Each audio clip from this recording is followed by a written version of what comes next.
Open the glove box. Push in on the sides of the glove box to release the stops. Remove the damper arm and lower the glove box. Pull on the bottom tabs to release the housing door. Remove the old filter from the housing and clean out any debris inside.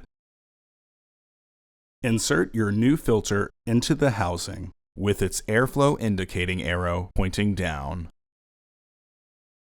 Align the top tabs of the housing cover, then press the bottom tabs to lock it into place. Reinstall the damper arm.